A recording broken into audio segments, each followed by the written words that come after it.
now with Ross Beaty. He's the chairman and CEO of Magma Energy Corp, one of the faster growing geothermal companies in the industry today. Ross, good to see you. Thanks for talking to us. Pleasure. I want to talk about your history in the mining industry and how you're applying that to geothermal.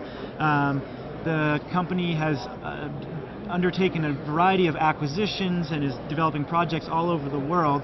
How are you applying your experience in mining to what is happening in geothermal? How do the two overlap? Right. So I've had a long career in mining. I've built 8 mining companies. I've sold 7, and the one that's left is the world's largest, or second largest, silver mining company. It's a $3 billion company called Pan American Silver.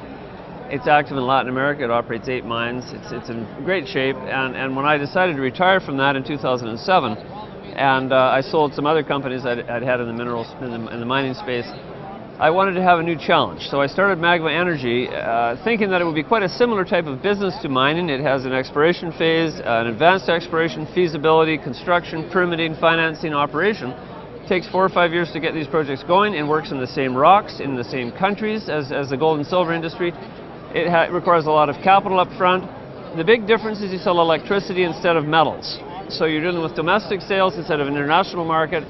But it's fundamentally, when I looked at the business, I thought it had a lot of potential to generate great cash flow. And the other thing is, I thought I could build a world-class company quickly, the same way I did in the silver business, taking Pan American from a standing start into the world's second largest silver mining company. And so in the last couple of years, have you found that that is the case? Absolutely. We're doing that. There's a handful of companies in the space. There's 4 or 5 public companies, which is a tiny, tiny amount.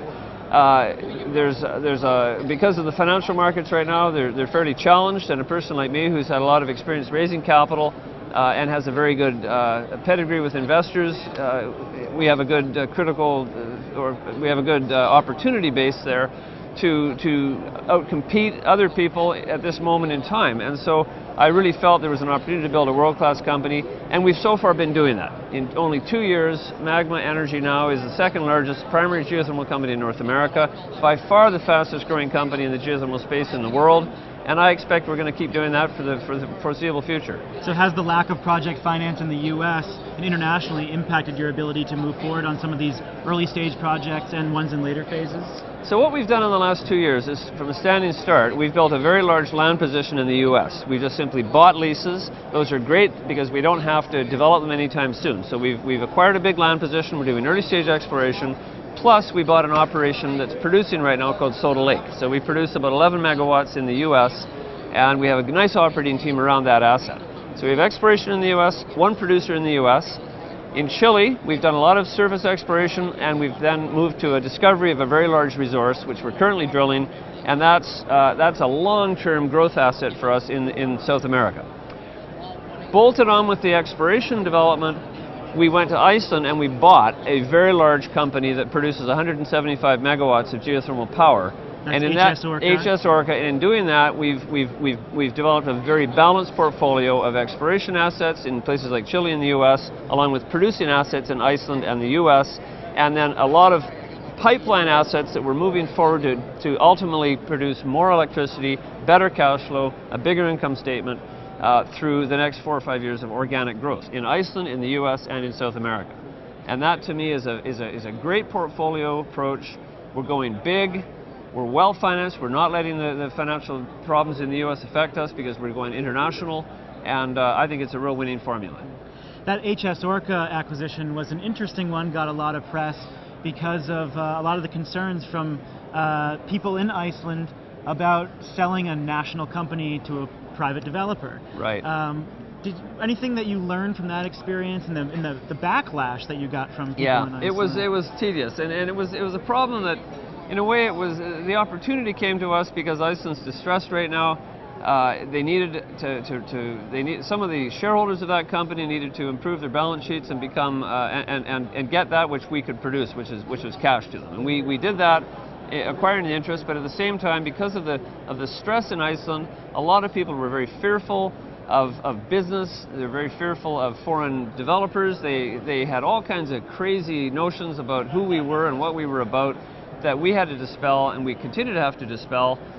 They thought we were hooked into the IMF. They thought we were backed by the same kind of financial Vikings in Iceland that brought the country down. I mean, all of that was nonsense, and they were afraid that we were just going to come in, make a quick flip, and get out quickly. A lot of stuff that just isn't true. So a lot of the fear was just understandable concern about a company they'd never heard of before. We had to use the Swedish subsidiary to get into Iceland, which was really unfortunate. That's what the only way we could do it legally. Because and we in did Iceland, that. they don't allow you to acquire Canadians companies couldn't acquire an energy company directly. European Economic That's right. Zone. So we had to do that. I mean, it was perfectly legal. We've been blessed on many occasions, now 3 occasions by the Iceland's government. But it was a lousy way to get in there. We had no choice. So a lot of it was just unfortunate, and it's, to some degree, I made some mistakes. I engaged Björk, who was a famous Icelandic music star, and I shouldn't have done that. It was just a stupid thing to do. So what we're trying to do now that we've actually completed the deal, we own 98.5% of that company, is we're trying to maintain a very good position in Iceland as a good company with great corporate relations with the people, protecting the environment, using Icelanders to build our business outside Iceland and give them more opportunities for jobs, strengthening their financial picture, really being a great contributor to the Icelandic economy, and of course that region in Iceland where the plant is located. And so we're letting our words speak more than we're letting our actions speak louder than our words. So what we're hearing at this conference is that there's a real lack of equipment moving forward. We're going to need a lot more drilling rigs, which will compete with the oil and gas industries for. There's a lack of a sophisticated workforce, right, especially in developing countries, partly where you're developing projects. And there are questions about the stimulus package here in the U.S. So are those going to challenge the industry in the next couple of years? Do you think that the industry is going to be able to meet its goals and you as a company will meet your goals given those very serious challenges? Sure. So what happens outside our company is not terribly important to me. All we're looking at is how are we going to be able to grow and how are we going to be able to prosper. And I would say with the fantastic team of people we have in the U.S. who are super experienced in binary turbine and binary plant development, with a great exploration team that's very deep in experience here, we're doing fine in the U.S. We're not relying on incentives to make our business case. We're making our business case just as a good business to get into long term. And we think the geothermal business is a great business to get into long term. We don't need incentives. We're very happy to have them, but they're not essential. In Iceland, you're saying incentives are not essential to geothermal? They should. I don't want to build a business that needs incentives. How is that the case, though? I mean, companies are scrambling to start construction before the stimulus package. In the U.S. Right. Magma is an international company now. Yes. So we're in Chile, which doesn't have incentives. We're in Peru, that doesn't have incentives. We're in Iceland, that doesn't have incentives. And we're in the U.S., and we don't want to count on the incentives because they're here today, they might be gone tomorrow. So I just think it's a bad business plan to build a business around having to have incentives. That's all I'm saying. In terms of people, we've got a fabulous team, 100 people in Iceland who are going to be able to be used on these high temperature systems we're exploring in Chile, for example. Iceland's a wonderful location for skilled workforce in geothermal. As far as drills go, I'm going to say there's going to be enough drills. Everybody talks about a shortage, but I think the drilling side should be fine. I think you will find that there's a lot more hype than there is reality in terms of programs being financed. A place like this especially, you know, there's a lot more talk than there actually is action on the ground. And, you mean investors are talking more than the... I mean, companies are talking about what they're going to do in 2 and 3 and 4 years, and actually you rarely find that they actually do them because they have problems financing.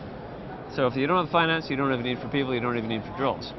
We're doing okay. We have enough capital to advance our business. We've been very strong financially, and I see that continuing. So I don't feel that stress. I mean, the stress is always, to me, getting the right projects. That's the hardest thing in this business, getting the right project. If you have a great project, believe me, you'll find the drills, you'll find the people, and you'll find the money. The big problem with this industry is that you need so much capital up front for exploration. Agreed. That's a serious problem in this industry, and I think that comes right back to what I just said. Because of that, it's finance that drives real activity, not words. So are you bullish on geothermal? Geothermal is a tough business for sure. I mean, I've got scars already after only having been in the business a couple of years. We've had a challenge at Soda Lake, get into capacity. We had an ambition to double our capacity very quickly. We're still working on that a year and a half later. So it's been tough. In Chile, we've got this fabulous resource, but drilling has been more expensive and slower than we planned on.